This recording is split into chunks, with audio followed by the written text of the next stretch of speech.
Nolan and his younger sister Ivy move with their parents into an old farmhouse located in a deserted area outside Salem.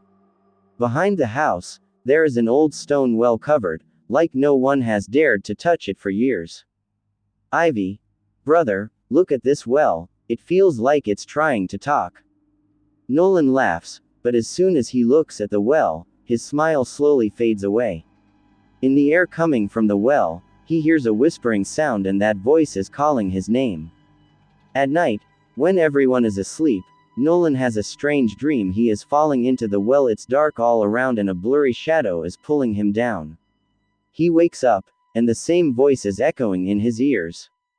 Nolan, come down. Covered in sweat, Nolan gets up and looks out the window. Someone is standing near the well, perfectly still, not moving, just looking at him. The next day, the old neighbor lady, Mrs. Whitmore, who lives in the nearby house, comes to visit. Mrs. Whitmore, in a slow voice. You people shouldn't have come to this house. Don't touch that well. Luther is there. He's still waiting. Nolan asks who Luther is. Mrs. Whitmore only says, he was a child, but he is not human anymore. In the coming nights, strange events start happening in the house. Drops of water start dripping from the walls in Ivy's room. Nolan's books fly and fall on their own.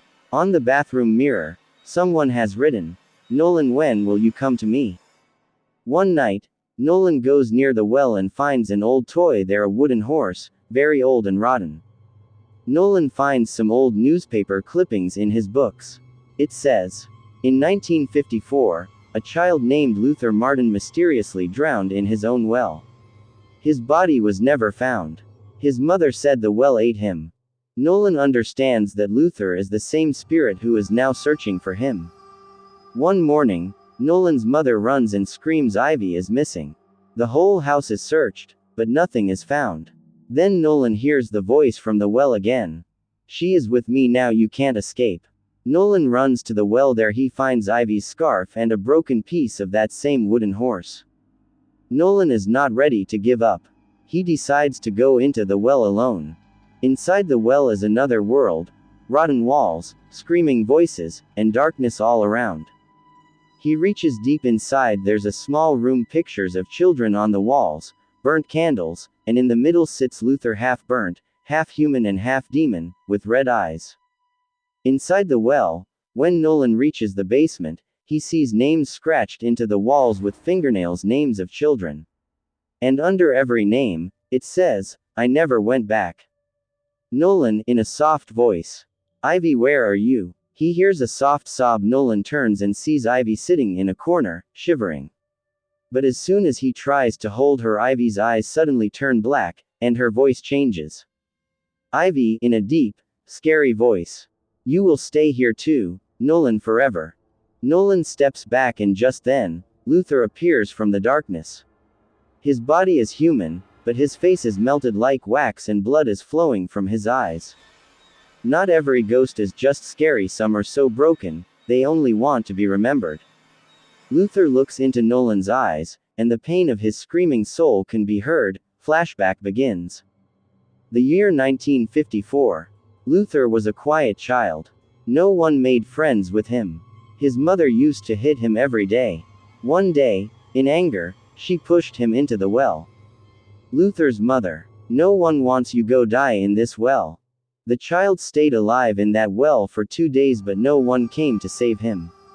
Luther's soul, still crying. I died, but my screams still echo here. Luther doesn't see humans anymore, only shadows. He wants to pull the soul of anyone who has someone who loves them. Because he never got love. Luther, angrily. Those who got love should die so they know how loneliness feels. Background music becomes terrifying and beats like a heart. Nolan tries to run, but the way is blocked. Luther floats in the air, comes in front of him, and throws Nolan deep into the well. Nolan, unconscious, sees the real soul of his sister, the real Ivy. She is crying. Ivy. Brother, I'm scared, he's eating my memories, I'm forgetting who I am. Nolan, crying. No, Ivy. You're my sister and I'll never lose you. Just then, Nolan remembers something, the song they used to sing together. Nolan closes his eyes and starts singing very slowly. You are my sunshine, my only sunshine. The song echoes inside the walls of the well. Ivy's eyes begin to return to normal. But at the same time, Luther's soul starts to suffer. Luther screams, "Stop. Don't remind me of those days, when I was someone's sunshine too." Hundreds of souls trapped in the well, souls who were also hurt like Luther, start to rise. Their faces show sadness, not anger. All of them start moving toward Luther. One soul says, "You can't stop us anymore, we want to be free now." All the souls move toward Luther, and his body turns into black smoke and disappears. Voiceover in a slow, chilling tone. Ghosts don't always live in walls, sometimes, they live inside you. Nolan comes out of the well with Ivy. Everything seems quiet. The police, villagers, and others gather. Ivy is taken away in an ambulance. Doctor, softly to Nolan. Don't worry, Ivy is safe now. But the doctor's eyes turn black for a moment, and he smiles. Thank you, Nolan, for letting me out. Nolan doesn't understand anything. At night, Ivy is lying unconscious in the ICU. Suddenly, a nurse comes running, shaking with fear. Nurse. That girl, she suddenly started screaming, saying someone is eating her memories. Scene change. Hospital CCTV footage. In the footage, a doctor enters the ICU alone, and suddenly his neck twists backward, his eyes turn completely black. He mutters, "Now I'm inside someone else's body and I didn't come alone." Nolan slowly starts to understand Luther's soul is now spreading from one body to another. He is choosing people who once left someone alone. At night, while Nolan is walking through the hospital corridor, suddenly all the lights go out. Voiceover, echoing like a mad whisper. You came up, you let me out, now I will go inside everyone. On the wall, written in blood. Welcome back, Nolan. Well, meaning the pit, and welcome, a play on welcome, and well, the spirit welcoming from the well. The entire hospital has now turned into a maze. Doors are shifting into each other. Every corner looks like the basement of the well. Nolan finds an old tape recorder in one room. It has Luther's real voice from the night his mother pushed him into the well. Voice on the tape. Mom, don't push me, I'm cold, I'm scared. A child's scream from the tape, and then, silence. Tears fall from Nolan's eyes. But then another voice comes from the tape. Now it's your turn, Nolan. Suddenly, Nolan finds himself in front of a mirror. But the mirror isn't showing his real face, it's showing everything he has hidden inside. The day he left Ivy alone. The times he stayed silent when someone needed help. Nolan in the mirror says, "You're no different from me, you leave people too, you ignore their screams too." Running through the hospital corridors, Nolan gets trapped in a locked room. The door shuts by itself. Inside the room, there's an old wooden chair and a mirror where Nolan can see himself. But this time, there are two Nolans in the mirror. One is normal, and the other, covered in black blood, black eyes, smiling. Dark Nolan, from the mirror. I'm not your darkness anymore, I'm your truth now. You can't stop me anymore. The mirror slowly starts melting like black smoke is coming out. Nolan steps back, shaking, but then the voice comes again. Nolan, I'm not separate from you, I'm the one you pushed into the well. Flashback begins. Luther was not killed by his mother. He was playing near the well with his friends when Nolan, who was 11 years old, pushed him. Just because Luther had torn his book. Luther fell down, but he didn't die. He stayed alive for weeks in the well. In the dark, alone, hungry, scared, and above all full of hatred. There, he made a promise. Those who forgot me, I will never forget them. That hospital room now turns into the shape of the well. Wet, moldy walls and every corner echoes with Luther's screams.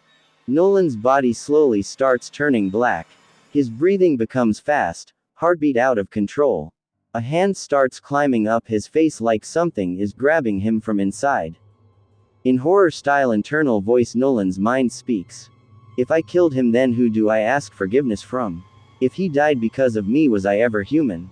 From far away in the ICU, Ivy's voice comes. Nulan. This was the same voice that always pulled Nolan out of fear. Ivy runs in and sits beside Nolan. She holds his hands and starts crying. Ivy, shivering. You fought for me, now fight for yourself too. You promised me you'll never leave me alone, now don't leave yourself either. Emotionally intense moment. The fight between Luther's spirit and Nolan reaches its peak. Now Nolan has only two choices. Either accept his mistake and ask Luther for forgiveness, or let Luther's spirit take over his body completely. Then Nolan falls to the floor and says, trembling, Luther, I was wrong, I was scared, I was just a kid. But you took revenge from the whole world. Now stop, please stop. The room starts shaking, walls begin to crack, the screams grow louder, and then complete silence. The room starts shaking again, but this time, the sounds don't stop. Luther's spirit completely takes over Nolan's body. Ivy screams, no, Nolan. But Nolan's eyes are no longer human. They are black, deep, and filled with water-like darkness. Nolan, now speaking, is Luther's spirit. I'm no longer alone now. This well isn't just mine, I'm its guardian and its justice. Ivy is knocked unconscious, and when she wakes up the next day, the hospital is gone, and Nolan is missing. A rumor spreads in the town that the old Greenwood Psychiatric Hospital collapsed on its own. But some locals say that at exactly 3:13 a.m., an old well still appears in the hospital's field, from where someone softly whispers a name. Now Ivy lives in a new city with her 5-year-old daughter, Zara. One night, Zara wakes up from sleep and looks at the window. And she asks a question. Zara, Mom, someone in the well was calling my name, he said. Come Zara, Nolan is waiting for you. Ivy gets scared, runs to pick up Zara, but as soon as she stands in front of the mirror, her reflection is smiling. Mirror Ivy, in a dark, cracked voice. Now it's your turn, Ivy. After that day, Ivy never let Zara go out alone. But a child's curiosity is stronger than fear. One night, Zara quietly leaves the house and walks into the forest behind the house, to the place where Greenwood Psychiatric Hospital once stood. Now, there is only a pit, a dry well, surrounded by dry grass, burnt soil, and a broken swing. Zara looks down into the well, and someone is softly humming from inside. Ring a ring o roses. Zara, smiling softly. Uncle Nolan. There is no reply from the well, but Zara's shadow is not outside the well. It appears inside it. That same night, Ivy finds an old, worn-out letter under Zara's pillow. It has only 3 words. The well remembers. Ivy starts trembling. She understands that Nolan has returned, but he's no longer Nolan. He is the keeper now. Zara slowly starts to change. She's always talking to someone when she's alone. In her sketchbook, she keeps drawing the same picture. A black well, and standing near it, a tall, blurry figure, with white eyes and a face that can't be clearly seen. One night, Ivy sees Zara standing in front of the mirror. Zara says, Zara, Mom, Uncle Nolan says I'm special, I have to become the new queen of the well. Zara starts dreaming about a throne at the bottom of the well. Not surrounded by water, but by walls made of bones. Zara sits on the throne, and a burnt iron crown slowly lowers onto her head by itself.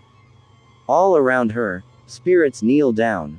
A voice echoes, Welcome, child, you're the blood of guilt, and the future of fear. In the morning, Ivy walks into Zara's room. Zara is sitting by the window, but when she turns around, her eyes are now fully white, both pupils are gone. Zara, in a slow, doubled voice. I'm not alone anymore, the whole well is inside me now. Now Ivy has only 2 choices. Either go down into the well herself to save Zara, or lose her forever. Ivy had once promised herself never to go near that place again. But now, she returns to the same place. To the dry and abandoned well of Greenwood. Ivy, if I have to save my daughter from this curse, I must find Nolan, I must bring him back. She walks to the well and looks up at the sky one last time. Suddenly, the same old voice comes from the well. Come, Ivy, Nolan is here. Without stopping, without fear, Ivy jumps into the well. As she falls, she doesn't land in water, but into a whirlpool of fog, ash, and memories. All around her are the same spirits. Eyes full of pain, but smiles on their lips. As if they had all been waiting for someone to arrive. And they're sitting alone on a rock is Nolan. But he's not human anymore. His eyes are foggy, chains around his hands. And shadows of old souls float around his body. Ivy. Nolan, do you remember me? Nolan, in a soft, broken voice. You came too late. Ivy, I'm not Nolan anymore, I'm only the keeper now, and this well will never let me go. Ivy steps forward, crying. But without you, Zara is incomplete, she looks for you every day. A tear falls from Nolan's eye, and suddenly, the spirits of the well scream loudly. No, he belongs to us now. Ivy stands in the middle of the well. She opens both her palms. If one of us must stay, then take me. Let Zara and Nolan go. Silence falls for a moment. Then, a voice comes from the well. You are a mother, you can bear pain. But can you bear the pain we suffered? Ivy closes her eyes and says, yes, if my daughter can get her father back. Then yes, I can bear every pain. The walls of the well begin to shake. All the spirits vanish with a loud scream. Nolan's chains break. He stands again as a human, emotional, trembling. But Ivy's eyes are now white. And the same spirits return around her. But this time, to protect her. Nolan, crying. Ivy, no. Ivy, with a soft smile. Tell Zara the well will never call her again. Her mother now guards it. The next morning, Zara opens her eyes are normal again. Nolan is with her. He hugs her and together, they step into a new life. Zara. Where is Mom, Dad? Nolan, hiding his tears. She's here right in front of every fear that once called your name. The story hasn't ended. In the Greenwood well, a woman still sits. White eyes, a smile on her lips. And a lullaby in her hand. Sleep now, my child. No fear can ever touch you again. And outside the well, every night, only one voice can be heard. I am a mother. And now, only love guards this place.